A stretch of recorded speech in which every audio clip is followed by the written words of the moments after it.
My brother-in-law confessed feelings for me after I went wedding dress shopping with his fiancée. This just happened today, and I'm using a throwaway because I promote my small business on my main and I want to be anonymous with this. Okay, I'm pretty overwhelmed, so I'll start with some background. I've been with my husband for 5 years. We've been married for 2. Since early on in the relationship, I've been great friends with his older brother, partially because I always wanted one.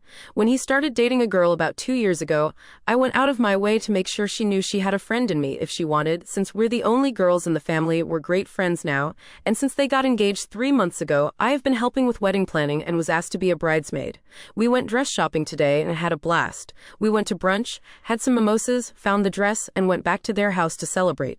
I ended up alone in the kitchen with my brother-in-law a bit after being there, and he said he just had to tell me something before it kept eating at him. I was a little buzzed and confused, but was not at all expecting him to say what he did. I think I've had feelings for you for a few years and I've never been able to tell you, and just needed to know if you ever felt the same. I completely froze and just shook my head. I told him that no, I have never thought about him in any way other than a friend and a brother, and I never would. Before he said anything else, I bolted back to his fiancée and the other girls there, and very discreetly told her I got my period and wasn't feeling well and would have someone come get me and then come by soon for more wedding planning. She thought nothing of it, and I called my best friend to come get me. She dropped me off at home. My husband is working right now, and there is no question that I am going to tell him as soon as he gets home, but I just have no idea where to go from there.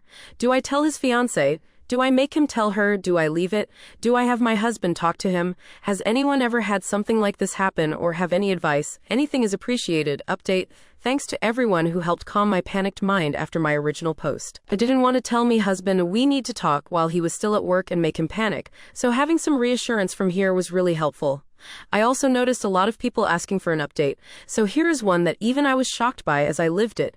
It's not exactly the earth-shattering blow-up most people thought it would be. My husband came home and he immediately knew I had something on my mind. I explained the whole thing and he was livid at his brother. Thankfully, he gave me a hug and I broke down crying from the stress. He assured me I did everything right and it wasn't my fault. After that, he went to call his brother and tell him that he knew what happened and wanted to talk to him one-on-one. Well, it turns out that his brother and fiancé were already on their way to our house to talk about it. As soon as the other girls left, not long after me, my Bill confessed everything to her. First, she slapped him, deserved. But after they talked and he promised her that his feelings for her were genuine, she said that he needed to apologize to me and his brother and then they could go from there. So they came over and he and my husband went and talked, while I talked with his fiancée.